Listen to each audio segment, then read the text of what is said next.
ताणं नमो सिद्धाणं नमो आयर्याणं नमो उवज्झायाणं नमो लोये सौवसाहूणं नमः श्रीवर्धमानाय निर्धूतकलिलात्मने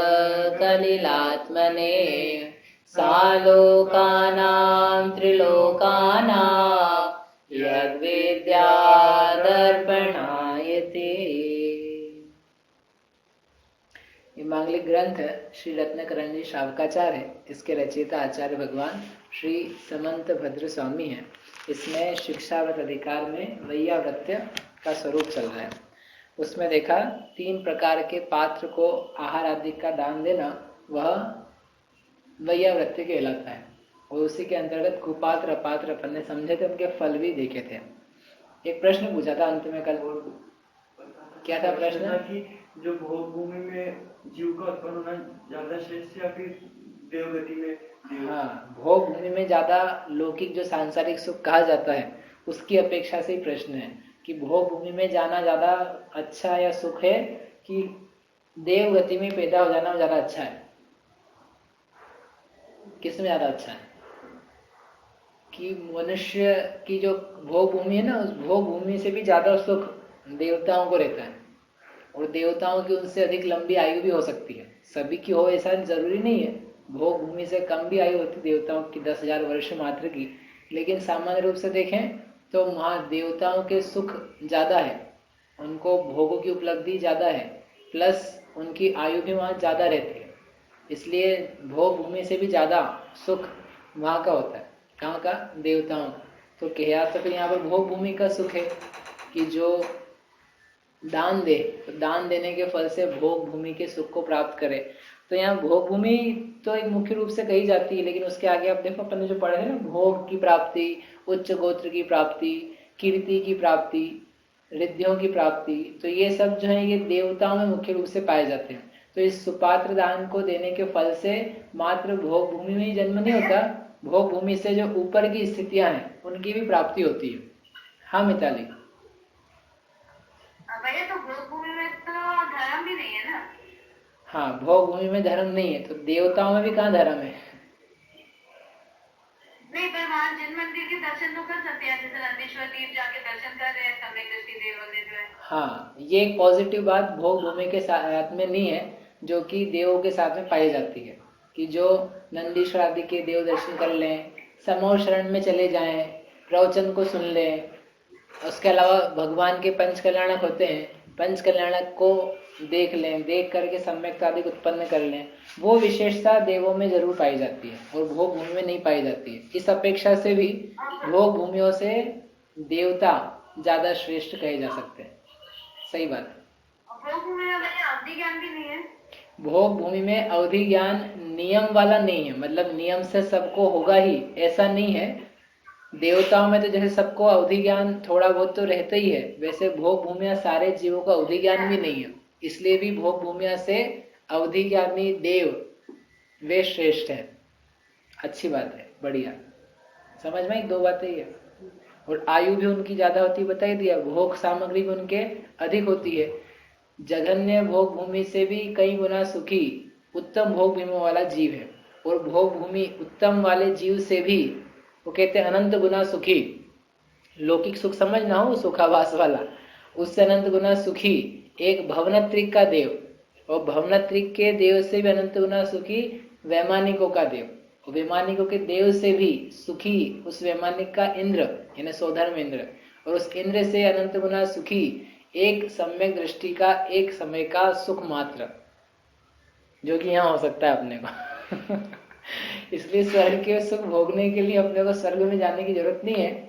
आत्मानुभवन जीव करे तो ही उसको सुख की उपलब्धि हो सकती है। मतलब ऐसा एक कंपैरिजन आगम में दिया जाता है कि जहाँ जहाँ सामान्य मनुष्य से चक्रवर्ती ज्यादा सुखी, चक्रवर्ती से भोग भूमिया से उत्तम भोग भूमिया से भवनत्रिक का जीव, भवनत्रिक से वैमानिक के सामान्य से वैमानिक का इंद्र से ऊपर और चले जाना अहमिंद्रों पे, जहाँ पर कोई भेद रूप व्यवस्था नहीं, 16 स्वर्ग से ऊपर उस अहम इंद्र का सुख, उस अहम इंद्र के सुख से भी कई गुना अनंत सुख सम्यक दृष्टि के आत्मानुभवन मात्र में पाया जाता है, क्योंकि वह सच्चा है। ये तो इसमें कंपैरिजन भी वास्तव में ठीक नहीं है, क्योंकि वो सारे सुख तो सुखाभास है, वो दुख रूप है, आकुलता उसमें पाई जा रही है, और यहाँ जो आत्मानुभवन में सुख पैदा हो रहा है वो तो सच्चा हो रहा है। लेकिन अपन उसको अलग कर भी दें अभी तो इतना समझना कि भोग भूमि में पैदा होना ही श्रेष्ठ नहीं है। देवगति में भी जीव पैदा होता है पात्र दान आदि के फल से, वो उसका एक श्रेष्ठ फल है। देवगति से भी भोग भूमि में जा सकते हैं। हाँ, देवगति से कोई भोग भूमि में नहीं जा सकता है, पैदा नहीं हो सकता है। भोग भूमि में यदि कोई जीव पैदा होगा तो केवल मनुष्य और तिर्यंच जो यहाँ के हैं वही पैदा होंगे। भोग भूमि में मर करके भी भोग भूमि में नहीं पैदा हो सकता। नहीं, यहाँ के मनुष्य और तिर्यंच देवगति में भी जा सकते हो, भोग भूमि में। हाँ, मनुष्य तिर्यंच यहाँ के कहीं भी जा सकते हैं, नरक भी जा सकते हैं, मनुष्य भी बन सकते हैं, फिर से तिर्यंच भी बन सकते हैं और देव भी बन सकते हैं, चारों गति में जा सकते हैं। मनुष्य तिर्यंच के लिए सारे ऑप्शंस अवेलेबल हैं, उसमें भी मनुष्यों के लिए ज्यादा ऑप्शंस हैं, तिर्यंचों को कम है।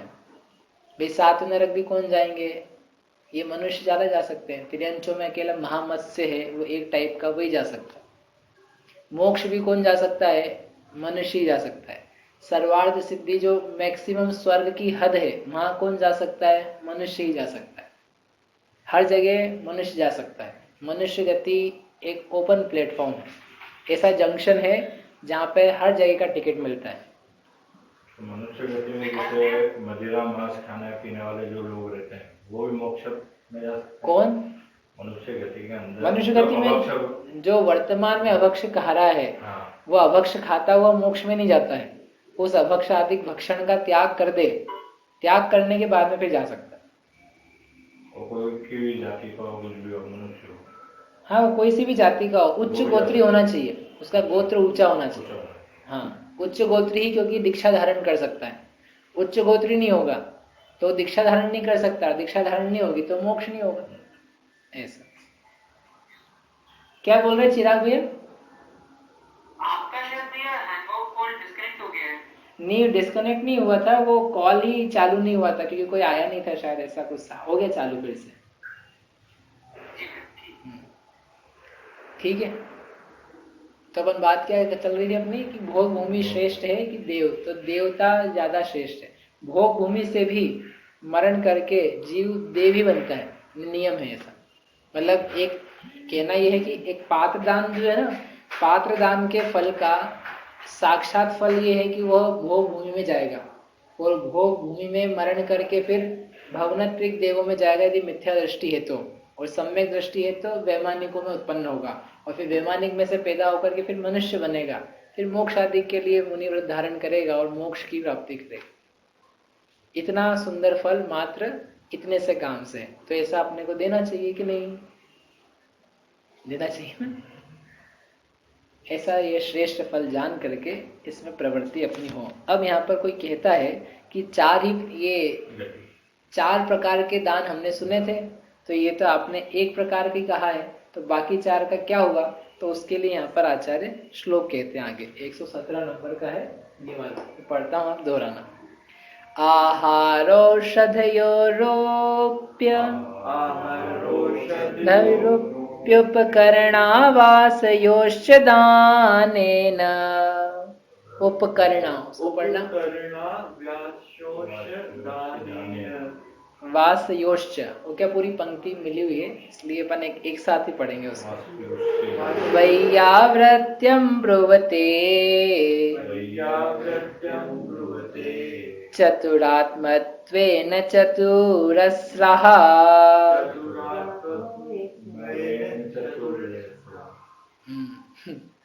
साथ में पढ़ते हैं। आहारोषधयोरप्युपकरणावासयोश्च दानेन वैयावृत्यं ब्रुवते चतुरात्मत्वेन चतुरस्रः। चतुरस्रः, चतुरस्रा यानी बुद्धिमान पुरुष, विज्ञ पुरुष, जो जानकार हैं वे, ब्रुवते कहते हैं। क्या कहते हैं? वैयावृत्यम, वैयावृत्य को कहते हैं। कैसा कहते हैं? चतुरात्मत्वेन, चतु यानी चार, आत्मत्वेन यानी प्रकार से, चार प्रकार से वैयावृत्य को कहते हैं।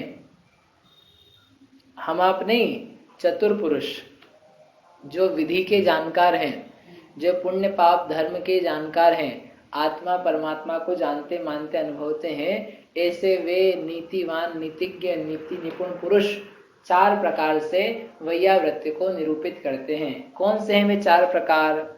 आहार पहला, आहार। दूसरा औषधयो यानी औषधि, और फिर है उपकरण, यहाँ से ये उ है ना, उपकरण तो हुआ तीसरा। चौथा आवास, आवास यो तो लगाइए द्वितीय, आवास। इनका दानेन, इनके दान से वैयावृत्य चार प्रकार का कहा जाता है। यानी चार प्रकार के दान से वैयावृत्य के चार प्रकार हैं। कौन से हैं चार प्रकार के दान? आहार दान, औषधि दान, उपकरण दान और वासनी, क्या है? आवास। आवास, आवास यानी स्थान, घर नहीं, आवास। उसका नाम है स्पेशल वसतिका, वस्तिका। क्योंकि ये जो सारे दान है वो श्रावक किसके प्रति कर रहा है? मुनिराज के प्रति कर रहा है। तो मुनिराज के लिए घर नहीं होता है, वसतिका होती है, एक ऐसा स्थान जहाँ पर निर्जन हो और मुनिराज आकर के ठहर सकें और वो फिर वहाँ से विहार कर जाते हैं। ऐसा एक ओपन सा स्थान जहाँ पर रहने की कोई बाधा नहीं हो, कोई रोके टोके नहीं, उस स्थान का दान देना, बनाना, करवाना, वह वसति का दान कहलाता है। पढ़ते हैं उसको एक एक करके। जैसे चार प्रकार के दान है। आपने उपकरण में कौन सा रहेगा? उपकरण में बताते हैं, ये एक एक विस्तार से करेंगे ना अपन। पूजा भी पढ़ते हैं ना, पूजा में भी आता है। 10 लक्षण की पूजा होती है ना, 10 लक्षण की पूजा में उत्तम त्याग धर्म की पूजा है।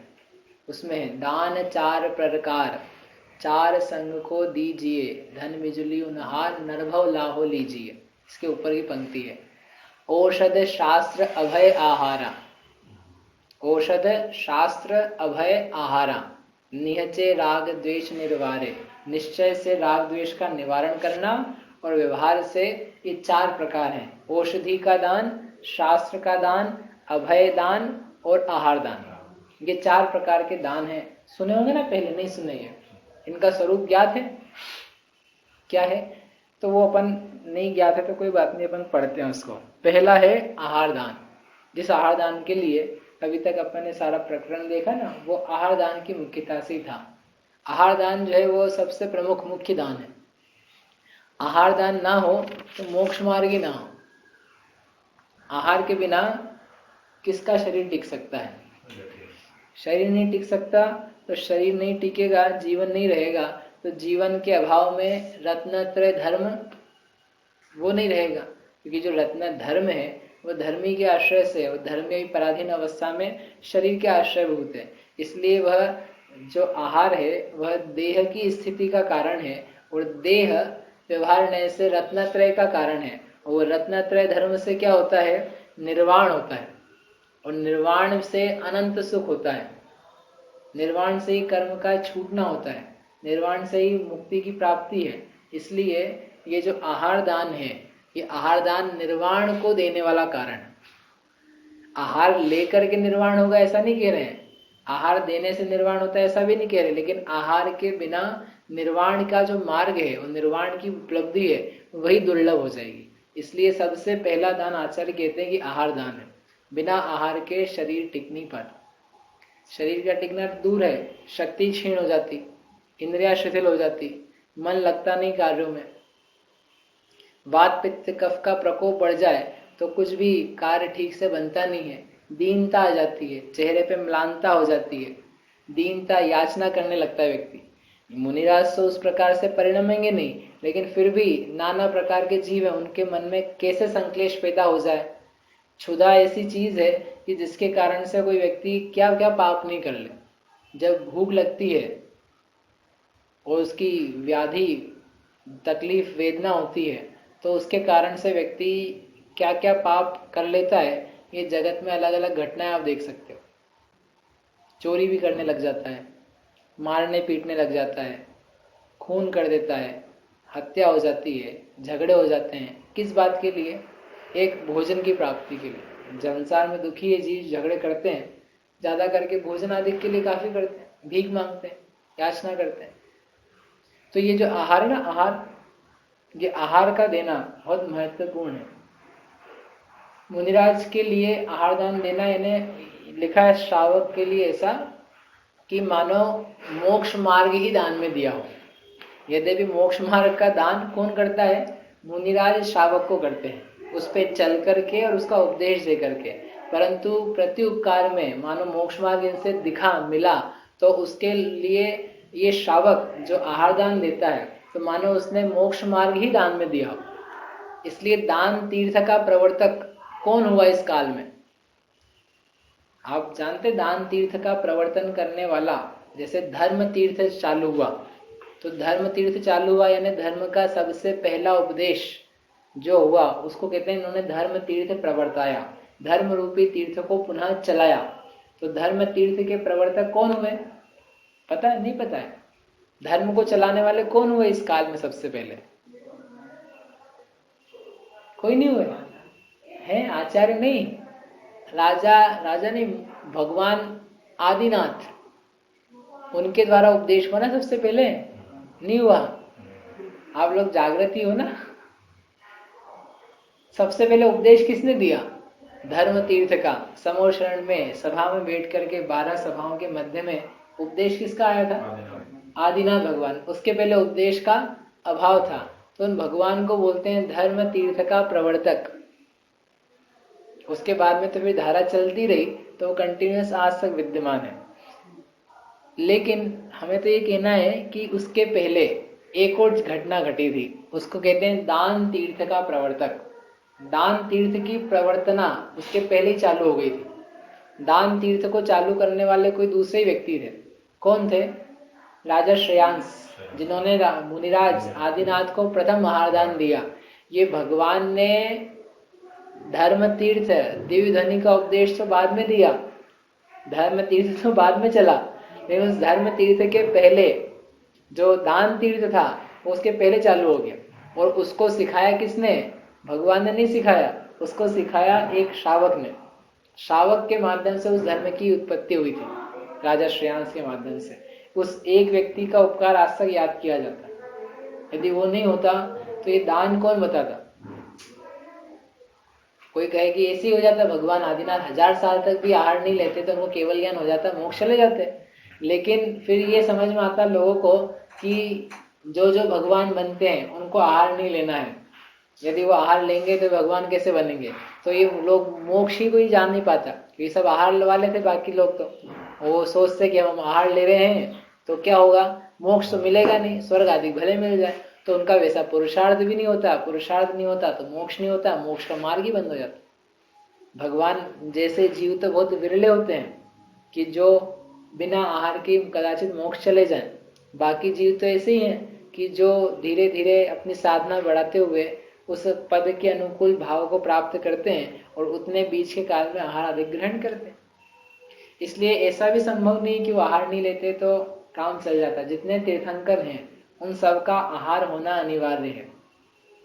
बाकी सामान्य मुनिराज हैं उनका आहार ना हो वो चल जाएगा, लेकिन जो तीर्थंकर हैं, जो तीर्थंकर मुनिराज हैं, जब वे दीक्षा लेते हैं उस दीक्षा के बाद कम से कम एक आहार कंपलसरी। कितना? एक। ज्यादा ना हो, भले किसी का एक ही हो, किसी के 2 हो, किसी के 10 हो, वो जितने भी हो, लेकिन एटलीस्ट 1 होना चाहिए, एक तो होना ही चाहिए, ताकि मालूम पड़े कि आहार की प्रवृत्ति होती है। मुनि आहार के लिए जाते हैं और उसमें कोई दोष नहीं है, वो मुनिराज की चर्या का एक अंग है। नहीं तो जगत में ये प्रसिद्धि नहीं हो पाएगा कि मुनिराज ऐसे भी हो सकते हैं। इसलिए आप देखो जितने पंच कल्याणक होते हैं, जब जब तप कल्याणक होता है, मुनिराज की दीक्षा हो गई, दीक्षा होने के बाद में वो तप कर रहे हैं, लेकिन एक आहार अवश्य कराया जाएगा। आहार के बिना तप कल्याणक अधूरा है। आहार कराया जाता है। वो दिखाने मात्र के लिए नहीं एक की शोबाजी कराना है, नहीं, वो एक क्रिया का चर्या का एक अंग ही है कि मुनिराज की चर्या कैसी है। ध्यान करते हैं ये तो हमें पता है, वो बैठ जाएंगे, लेकिन ये आहार कैसे होता है, कब निकलते हैं, क्या विधि रहती है, ये दिखाने के लिए वो आवश्यक है। ठीक है, तो कहना ये है कि वो जो कहा उन्होंने कि दान तीर्थ का प्रवर्तन कराने वाले हुए राजा श्रेयांस, यानी ये जो दान है आहार, ये मानो मोक्ष मार्ग का दान है। इतनी बड़ी चीज है। अपने को उनसे दान लेना हो तो अपने को ये दान करना चाहिए, पड़ेगा नहीं लेना चाहिए। ठीक है, इसके बिना सब काम नहीं बन सकते, इसलिए सबसे पहले आहार दान को रखा है। और बाकी सब अपन ने इसका कैसे देना, क्या देना, वो सब चर्चा कर ही ली है, इसलिए फिर से उसको दोहरा नहीं रहे। अकेले मुनिराज को ही नहीं देना, जो अपना साधर्मी है और जो व्रती हैं उनको भी देना। और ऐसा देख कर मत देना कि इसके खाने पीने की व्यवस्था नहीं है, अब इसको अपन खाना खिला देते हैं। ये आहार दान नहीं है, क्योंकि ये तो दीनता में दिया गया है। ये आपसे कल भी कहा था, ये तो किस में आ गया, करुणा दान में आ गया। अपन किसी जैन भाई को ही देखो, कोई बाहर से आया हो, अब इसे खाने पीने की व्यवस्था नहीं है, भाई साहब इसको आप अपने घर ले जाना जरा। आपने सोचा कि अच्छा इसकी व्यवस्था नहीं है तो 2-4 दिन के लिए अपन करा देते हैं, तो आप करा दिया आपने, वो अच्छा करा, और आप करने पर आपको पुण्य नहीं लगेगा, पाप नहीं लगेगा, और वो कराने लायक है। लेकिन जो इस भाव से कराया है ना, तो वो आहार दान की श्रेणी में नहीं है।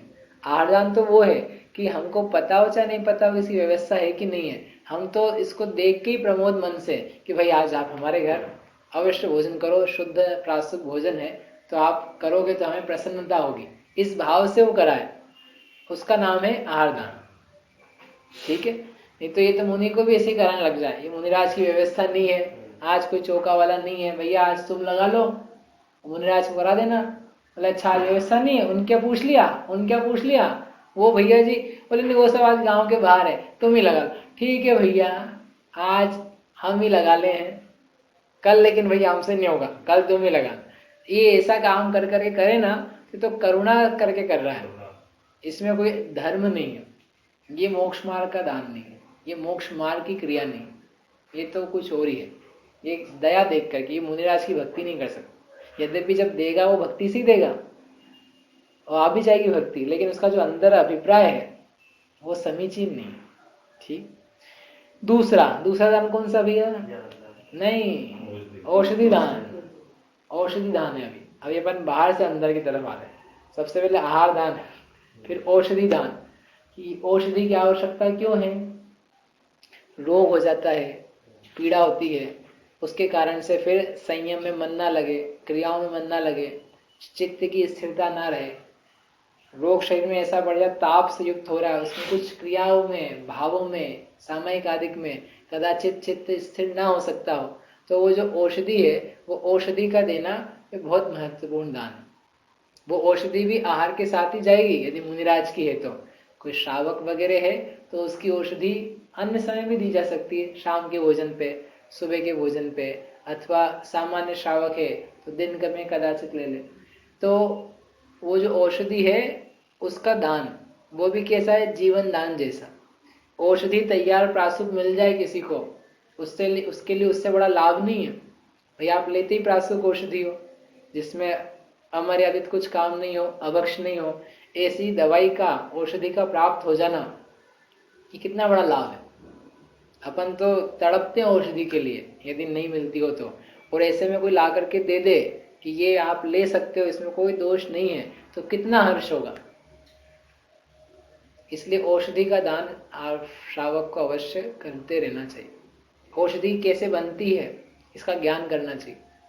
औषधि कहाँ मिल सकती है, कौन से रोग की कौन वैद्य हो सकता है, इसका ज्ञान रख के कहाँ किसको पहुंचा दी जाए, इसका बड़ा यत्न रखना चाहिए। जो औषधि दान करता है उसका शरीर औषधि रिद्धि से भर जाता है। अभी नहीं, जब दीक्षा लेगा तब औषधि रिद्धि जानते क्या होती है? औषधि रिद्धि होती है कोई वायु किसी को लग जाए तो हो जाता है कि उनका पूरा शरीर औषधि में हो जाता है। उनके शरीर से वायु टच होकर के निकले मुनिराज के शरीर से, तो जो वायु इसको टच हो जाए उसका रोग ठीक हो जाए। कुछ करना नहीं पड़ता, आशीर्वाद तक नहीं देने की जरूरत है, सोचने की भी जरूरत नहीं उनको कि इसकी बीमारी ठीक हो जाए, ऐसा भी नहीं।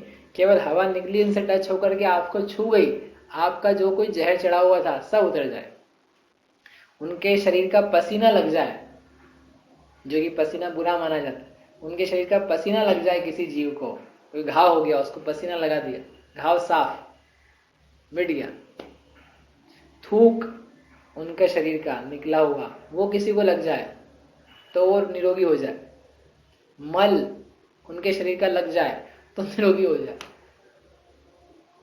ऐसी ऐसी स्थितियां हो जाती। कब? तपधारी, तप रिद्धिधारी मुनिराज जो होते हैं, कैसे रिद्धि पैदा हो जाती है? जिसने पूर्व में बहुत औषधि का विवेक विचार किया हो, व्रति संयमियों को औषधि पहुंचाई हो, कैसे पहुंच जाए इसका भाव किया हो, सभी लोग निर्दोष रीति से रहें, शुद्ध निरामय निरोगी रहें, किसी को धर्म कार्य में बाधा ना आए, ऐसे विशेष परिणाम किए हों, ऐसे जीव को कालांतर में भावलिंगी संत होते हुए उन रिद्धियों की प्राप्ति होती है। इसलिए औषधि दान बहुत महत्वपूर्ण दान। ठीक है, ये हुए दो। ये ध्यान रखना, औषधि का ही देना, इधर उधर की मत दे देना। मालूम पड़ा आपने कहा था कि सबको दवा दारू पूछा नहीं है, तो ये गए मार्केट में, मेडिकल वाले क्या और लिया इकट्ठी बहुत सारी, क्रोसिन लिया है और क्या क्या दिए, कॉम्बीफ्लेम लिया है, आयोडेक्स लिया है, विक्स, सबको बांट रहा हूँ मैं फ्री में, ले लो भैया सब। मेरा औषधि दान हो गया, अगले भाव में मैं रिद्धिधारी मुनि बनूंगा। ऐसे नहीं बनोगे, ऐसे नहीं चलेगा। प्रासुक चाहिए। प्रासुक समझ से, प्रासुक यानी जिसमें से जीव निकल चुके हैं, जिसमें जीव घात नहीं है, जो अमर्यादित भी नहीं है, मर्यादा में है। जैसे आहार के लिए कहा था ना आपसे कि भोजन, आटा, बेसन, मसाला, ये सब मर्यादा कही गई आगम में, किसकी कितनी मर्यादा है। ऐसे ही औषधियों की भी मर्यादा होती है, क्योंकि औषधियां भी किसी का चूर्ण करके बनाई है, कोई इकट्ठी बनाई किसी प्रकार से, तो उन सब की मर्यादा है। तो जो जानकार हैं, वैद्य वगैरह, वो जानते हैं, जैन धर्म के जो ज्ञानी हैं तो उनको पता है कि ये औषधि महीने भर की है कि 15 दिन की है कि साल भर चलेगी, तो वो दे सकते हैं। तो वैद्य बताया था कि ये लेने लायक है, माता जी ले सकती हैं, महाराज ले सकते हैं। पाउडर हो तो भी हो, हाँ, पाउडर हो तो भी वो चलता है। कितने दिन वो बता सकेगा कि इसमें क्या चीज मिली है।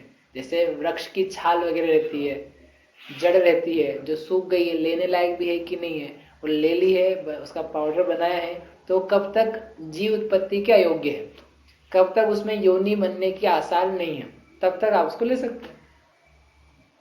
हर पाउडर ऐसा नहीं कि 7 दिन में अभक्ष हो जाता है, वो उसमें कंटेंट्स क्या है, चीज क्या मिलाई गई है, उस पर डिपेंड करता है। जैसे गरम मसाला भी होता है ना घर का, तो गरम मसाला उसकी मर्यादा अलग टाइप से हो जाती है। कितनी होती मर्यादा उसकी? क्यों बहन जी, कितनी होती? गरम मसाले में लौंग है ना, लौंग की मात्रा ज्यादा हो, अधिक हो अन्य सारे मसालों से, तो उसकी मर्यादा हो जाती है महीने भर की। क्योंकि लौंग है ना, लौंग के निमित्त से जीवोत्पत्ति नहीं होती। लौंग किसी पदार्थ में डली है भरपूर मात्रा में, तो उसमें अब योनि भूत स्थान नहीं रह जाता, वो योनि बनने के लायक नहीं रहता, इसलिए उसकी मर्यादा लंबी हो जाती है। भैया लौंग या काली मिर्च बोले थे आप? नहीं, लौंग और काली मिर्ची दोनों। काली मिर्ची भी क्या तीखी होती है ना काफी, तो काली मिर्ची की मात्रा ज्यादा है तो भी वो लंबी हो जाती है। लेकिन ऐसा नहीं कि अब उसको अपन बहुत ज्यादा ही लंबा कर दे, महीने भर की मर्यादा उसकी कही गई, यदि उसकी मात्रा अन्य से ज्यादा हो तो सिर्फ काली मिर्च का अगर हम पाउडर भी रखेंगे तो वो महीने भर तक चलेगा? हाँ, महीने भर चलेगा, काली मिर्च का पाउडर महीने भर चलेगा। अच्छा, ठीक है, लौंग का भी चलेगा ऐसे, इसलिए लोग करके रखे थे, इनका चल जाएगा। सौंफ का नहीं चलेगा, सौंफ का आप चूरा कर लो तो वो तो फिर मसालों जैसी मर्यादा है उसकी, 3 दिन 5 दिन 7 दिन ऐसे। ठीक है, तो ऐसे औषधि का क्यों बता रही, औषधि की भी मर्यादाएं होती है, उसको बोलते हैं प्रासुक। एक तो मर्यादा वाली बात, और फिर वो बनी कैसे। सारी आयुर्वेदिक औषधियां प्रासुक नहीं होती है, ये ध्यान रखना। भले वो मर्यादा के भीतर भी हो, फिर भी वो जरूरी नहीं कि सब लेने लायक है। आयुर्वेदिक औषधियों में भी नाना प्रकार की चीजें मिलती है। उसमें घोड़े का मांस भी मिला लेते हैं, मछली का तेल ही मिला देते हैं, गोमूत्र भी आ जाता है उसमें, कई जगह मिला रहता है। बहुत सारी चीजें ऐसी होती है उसमें जो अपने को लगता है कि जैसे कोई आयुर्वेदिक लाया, आयुर्वेदिक औषधि मतलब बिल्कुल शुद्ध ही होगी, ऐसा समझ के लोग ग्रहण कर लेते, लेकिन उसमें तो गड़बड़ भी होती। और आजकल तो ज्यादा करने लगे लोग, क्योंकि सबको क्या है, जल्दी इफेक्ट चाहिए, रिजल्ट चाहिए। तो रिजल्ट के कारण से दूसरी जो चीजें आयुर्वेदिक के शास्त्र में लिखी कि मिला देना, तो मिला करके, जबकि आयुर्वेद इसके लिए था कि ये निर्दोष रीति से कैसे रोगों का निवारण हो सकता है। इसलिए आप कभी लाओ तो देख करके लाना, भले मर्यादा की नहीं हो, वो एक बार चल जाएगा, लेकिन उसमें ऐसी अभक्ष्य वस्तु ना हो ना।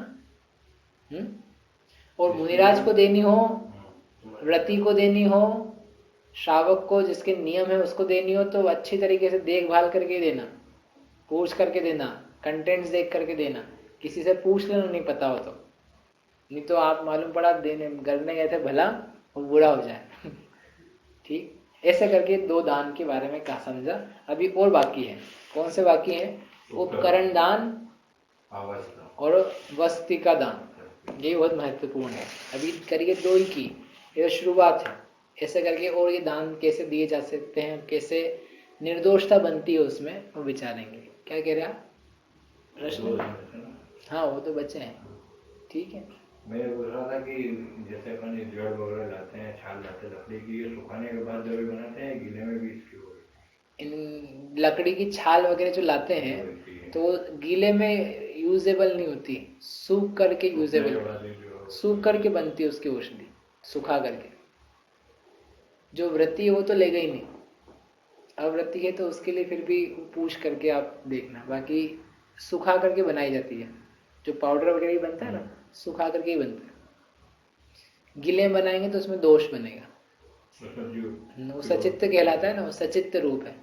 जिसके सचित्त त्याग है तो फिर वो उसको ग्रहण नहीं करता। मुनिराज सचित्त त्यागी हैं, 5वीं प्रतिमा से ऊपर जो श्रावक हैं वो भी सचित्त त्यागी हैं, तो वो उसको ग्रहण नहीं कर सकते। जावाणी के ज्ञान ते सुझे लोकालोक, सोवाणी मस्तक नमो सदा देत हो।